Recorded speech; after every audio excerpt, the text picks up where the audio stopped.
Oh, I thank you, everybody. I mean, I don't know about you, but I mean, it's my first time seeing it tonight because I knew it was on. Therefore, I didn't want to see it. I want to see it with an audience. I mean, the thing I love about Hitchcock probably more than anything is that although he's like an auteur filmmaker, he's deeply populist. You know, he loves entertainment. He wants to entertain you as well as like put a million different subtexts underneath it. So I'm just going to bash out a few questions to the two people here. Brian and Stefan. And then we're going to open it to you, and then you'll lead the rest of the way, and I can hover in the audience. So, what I wanted to say to Stefan first is that your book, the book you've written about Hitchcock, is called Hitchcock in Context. And the context of this film is, okay, it's 1951, it was released, made 1950. It's about 5 years post-war. So, the Nazis are no longer villains and things. So you have this kind of unknown threat of the, you know, potential spy Cold War type. And I mean, at the end of this film you have the homosexual. And I was wondering if maybe you could like tell us something about the context of making this picture. You're very right in terms of raising the issue of homosexuality in this context, because of course homosexuals in the 1950s and during the Cold War were viewed as a threat to national security. Why? Because they could be blackmailed. Of course, the hypocrisy of that position wasn't acknowledged. I can't quite hear you. Sorry. What I was saying was that homosexuality at this point during the Cold War was a significant factor because they were viewed as potentially a risk to national security. Why? Because they could be blackmailed.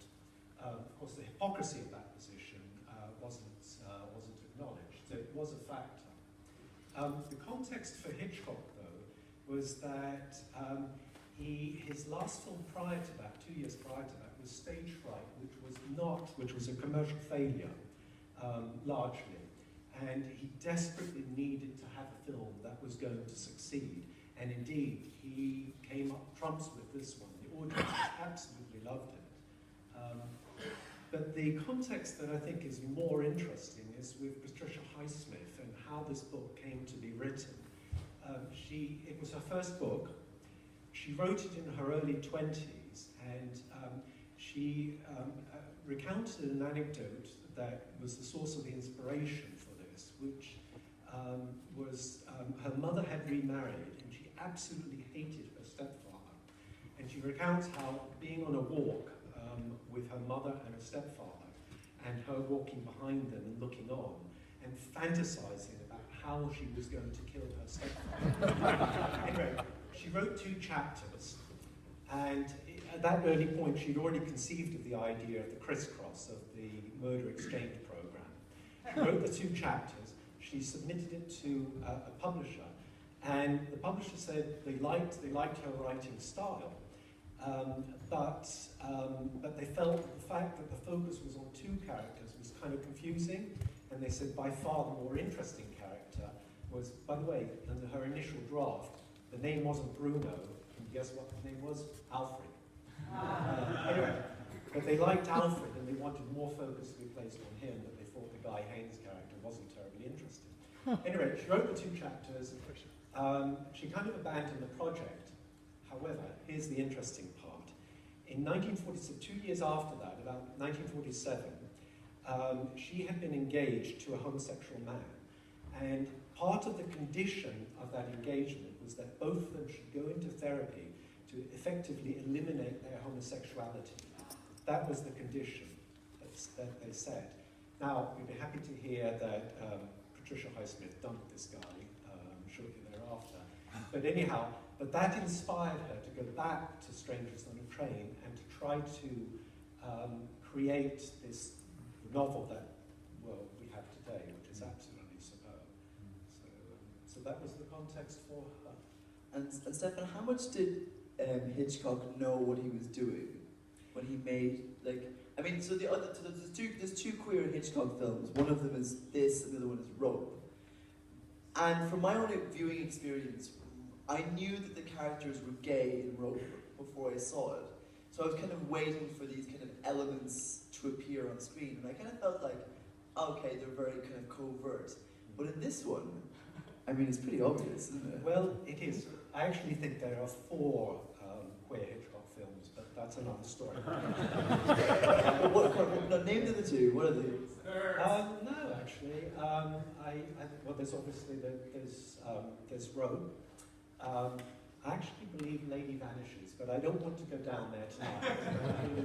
And watch the Charters and Caldecott. But anyway, we'll... Okay, so Lady Vanishes, Vogue, this one, and... Yes, and also there's an interesting character of Landau in North by Northwest. Although I've heard Landau female intuition. Sorry? His female intuition. That's right. Although Landau claims that he created that persona and created that line, but with this, the character of Guy Haynes, the actor who played Guy Haynes. Thank you. Farley Granger was interviewed, and he claimed that this was Robert Walker's creation, that as Hitchcock had originally conceived of it, that the character of Bruno was just a wealthy spoiled brat, and indeed, in a lot of the villains in Hitchcock films are people from wealth and privilege who are entitled, and by virtue of that, feel they can get away with murder. And that character, the good-looking cad, comes up again and again in Hitchcock's films. So that wasn't his initial conception at all. That was very much Robert Walker. Now, Hitchcock had actually had wanted to cast Robert Walker in this role, but principally because he had seen a photograph. At this time, Robert Walker's marriage to Jennifer Jones was falling apart, that he had been arrested on some sort of drunken ball, and there was a photograph taken of him coming out of a police car, which was published in Life magazine. Hitchcock had seen that photograph and thought, boy, this guy looks crazy enough to be the character of Bruno. I want him in. But he hadn't had the the effeminate, rather strange presentation that Walker pulls off so well. And it was Walker, according to Farley Granger, who actually suggested that. And if I can turn to Brian for a moment, there's a bit in the film which, I mean, I had the thought myself, and then we kind of confirmed later. I think this is the documentation of the first hookup ever in cinema. Brian, do you want to elaborate a bit further on that? Do you mean the scene where he goes to visit him secretly at night and finds him in his bedroom? Well, he goes to kill his father. Yeah. I mean, I first saw this movie, I think, when I was probably about 12. I went through like a big Hitchcock phase where I was renting all the VHSs of Hitchcock from the local video store. And this was definitely my favorite Hitchcock movie. But I'm not quite sure that I really figured out at that age what was going on. But I loved Robert Walker, and I thought he was amazing as Bruno. And it's so interesting watching it now. Just like all the tropes of like gay assignations, like from that. I mean, even just when they get out of the taxi cab at the beginning, and you look at their 2 different shoes. Like Bruno has these fancy kind of spats or something on his shoes. And then that first, which is repeated later, of them kind of tapping the foot together. And there's all these kind of moments that are kind of signaling that, there's a code being exchanged here. The passing of the cigarette lighters and all these kind of coded messages. And I mean, Hitchcock's always dealing with the man who's accused of a crime that he didn't commit, or kind of someone trapped in a situation. But what I think works so well about this one is that actually, like in my reading of Guy Haynes, like the real horror of it is that he wanted it to happen. And that this figure of Bruno who like just acts out on his desires, as you said, is spoiled and sort of has no empathy for anyone. Actually, Guy is his double. He is the nice, respectable version of the exact same desires.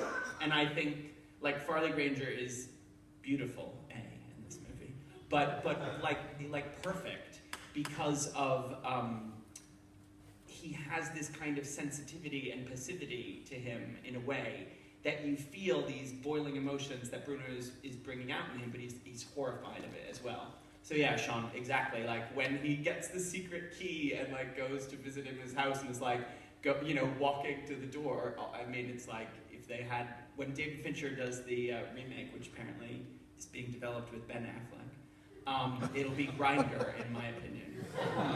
It would be Scruff, in my opinion. Can I open it up to the audience if anyone has any questions, comments, anything, observations, something you felt about the picture? Anybody? Why don't you stick your hand up? Okay, we have one over here.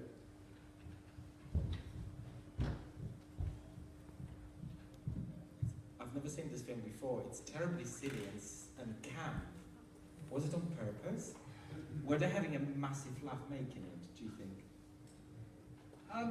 It was the cinema, the cinema style of the time. It was part of very much. I mean, Hitchcock himself had come out of his formative cinema, had come out from the 20s and 30s in Britain, and there was a whole tradition of 1930s over-the-top kind of cinema. There was a guy called Todd Slaughter who had a little review of films here a few months ago. So he was coming out of that tradition. However, in the States, this was what cinema looked like in the 40s. This is film noir, effectively. Made in America. Yeah. I mean, I know everybody was laughing, but I had some gasps of horror, and actually, the one moment that I really didn't remember was when the fiancé character, Ruth Roman as Anne, when she first, they meet outside the house, and she says, how did you get him to do it, or something like that, and you realize that she too kind of wishes that the woman was dead, and is in a way, although she won't admit it, happy that it's happened. And also the depiction of Miriam, the slut-shaming of that depiction. I mean, like from the beginning, from meeting her in the music shop, and then she's off the tunnel of love with not one but two rowdy young men. I mean, it's just like the complex sexual dynamic of it, and that like we're able to like toss her aside because she is a slut, or as what does Barbara say? She pursues happiness in all directions. I think that line was actually censored in Ohio. But it's quite dark as well as, I mean, no one's really likable in this film, I don't think. Even Guy. He's trapped in a predicament, but I don't like him. You say they're not likable, yet how many people, right at the end, did you not find yourself rooting for both the Hound and the Hare at the end? Did you not feel anxious for Bruno in terms of, is he going to get that lighter or not? No? No? Just me, was it? He tries to toss a child off the movie. Not going to win this Oh, we've all argument. been there. But your empathy, did you not feel a sense of empathy for I think you relate to Bruno because he's such a fascinating character, Yeah. but it's that love for the sympathy for the devil kind of thing. And If I can ask Brian a question on this, I mean, this is something that I thought when I was watching it. I mean, I don't know about you, but is anybody rooting for Bruno because you know that he's the character in some ways you can relate to more than others, even if he is a deadly psychopath? he's way more interesting than Guy Haynes. I mean, Guy Haynes is like Mr. Establishment going to be moved up to, daddy who's the senator and get married, and Bruno is way more idiosyncratic and interesting despite his many horrible urges. I've got a question right here. It's not a question, it's just an observation. I think we root for Bruno because that's where the humour comes from. If Bruno had been played completely straight, and I mean that in the sense of not funny, it would have been a totally different film, a very much more sinister film.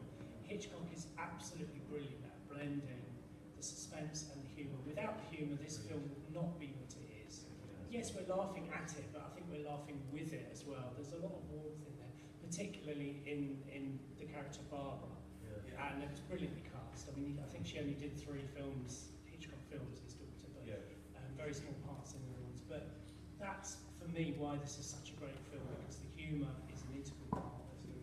But did you not think that Robert Walker actually was quite credible in the role that he did? Oh, yes, I believed him. grounded, but Despite the camp quality, I thought, Yeah. he was, Yeah. I thought it was, absolutely.